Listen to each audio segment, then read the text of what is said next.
Hey everyone. So in today's day and age, technology is rapidly changing and virtually everyone has access to electricity and heat in their homes as well as cars and airplanes to rely on for transportation.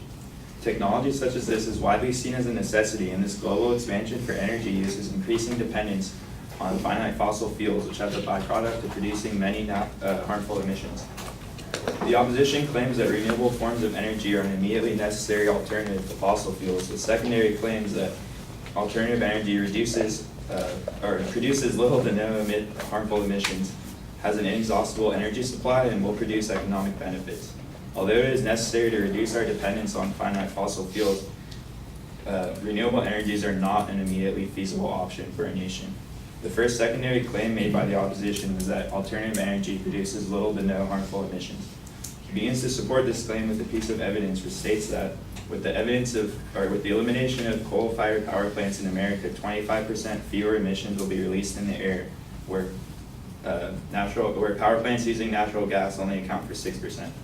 The first piece of evidence cites the source to an article on the Union of Concerned Scientists website, which references the inventory of U.S. greenhouse gas emissions in sinks 1990 to 2012, a study by the EPA that concluded coal-fired power plants produce approximately 25% of total U.S. global warming emissions, and natural gas-fired power plants produce 6% of total emissions.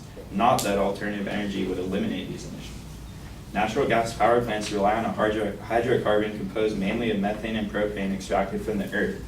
This form of energy is not renewable, thus proving natural gas is cleaner than coal does not further the argument concerning renewable energies. Furthermore, if coal-fired power plants were eliminated, the need for power would still be present. The Intergovernmental Panel on Climate Change Special Report on Renewable Energy Sources and Climate Change Mitigation, conducted in 2011, found coal emits between 1.4 and 3.6 pounds of carbon dioxide equivalent per kilowatt hour, while geothermal energy produces 0.1 to 0.2 pounds, and hydroelectric between 0.1 and 0.5 pounds of carbon dioxide. It is easy to see that renewable energies produce a lot less hazard emissions, but still produce them. Thus, if coal-fired power plants are eliminated, as long as power is still in demand, there will be greenhouse gas emissions, meaning the elimination of coal-fired power plants will not result in a 25% decrease of emissions as stated by the opponent. Next, the opposition tells us that all components of renewable energy, maintenance, construction, etc., have minimal, if any, emissions.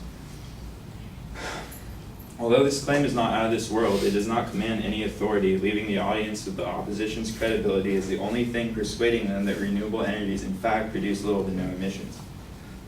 The next secondary claim made by the opposition was that alternative energy has a vast and inexhaustible energy supply, stating that wind, sun, moving water, etc. are very constant, reliable, and can continuously replenish an energy source supply. Most forms of renewable energy depend on the weather to supply their energy. Although some forms are inexhaustible, none are continuous, which makes it difficult to depend on them as a main source of power.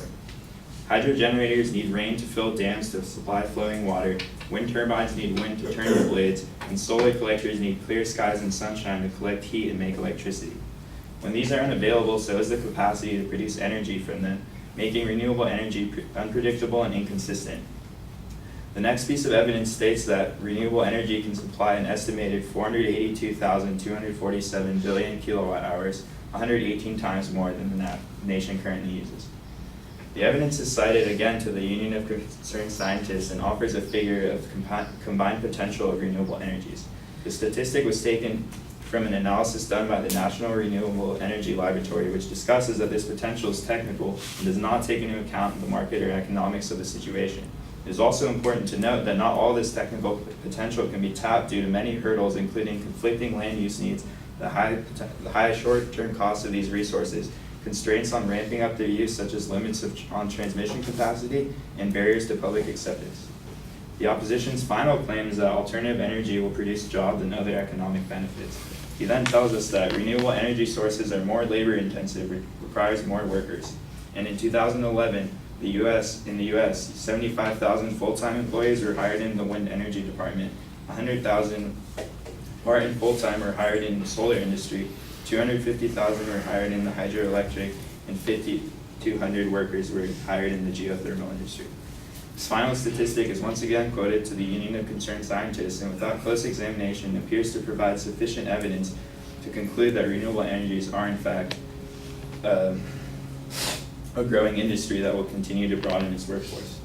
However, the U.S. Department of Energy launched its 1705 loan program in 2009, which provided huge subsidies to alternative energy companies, and its budget steadily decreased before being cut in half in 2012 from 2011, according to the Institute for Energy Research.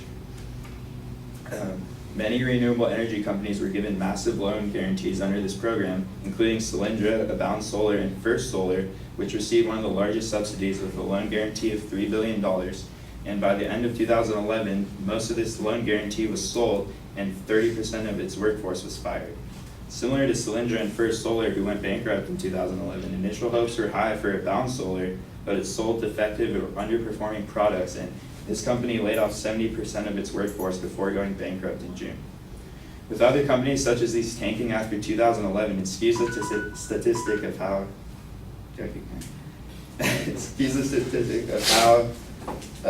many jobs were actually created.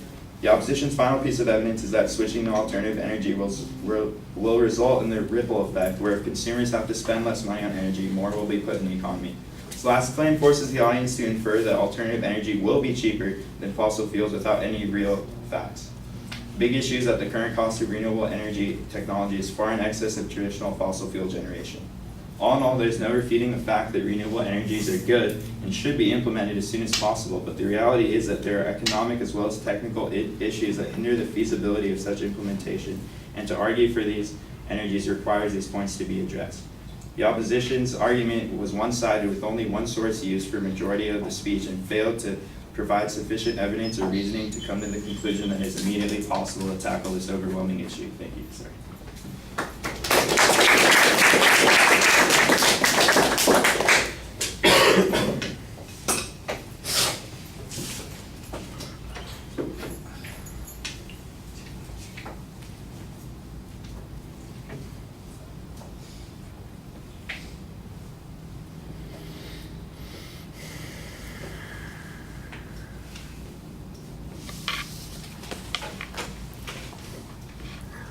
All right, Sean, I think you've got the right issues. You've got good evidence on that. You've got some good presses on the evidence that's being presented in the argument. But like we've said a couple of other times, I'm getting an essay instead of an oral argument, and as a consequence, stuff just gets kind of lost because you're having to explain so much and kind of summarize, and you need to do the contrast a little bit more. That last point, for instance, I think is a perfect illustration of this. The advocate claims that they're going to create all these jobs, and they cite a whole bunch of industries that hired people. However, those industries are collapsing and they're firing people now.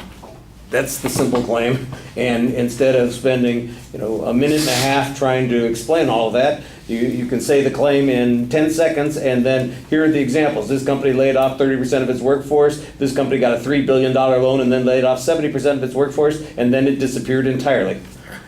Doesn't sound like there are any jobs. You've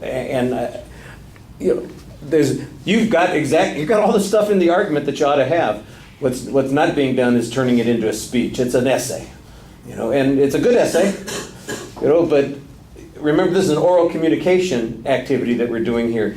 When we do the debates, by the way, you're not going to have time to write it all out this eloquent way that most of you are doing. And everybody is doing that a little bit. That's one of the problems of giving you 2 weeks, because everybody wants to go through, well, let me pick out this and write this, and I'm going to analyze this and find, and all that is good, but you have to turn it into an oral argument, and that's kind of what's missing here. That's, like I said, the content stuff is all good.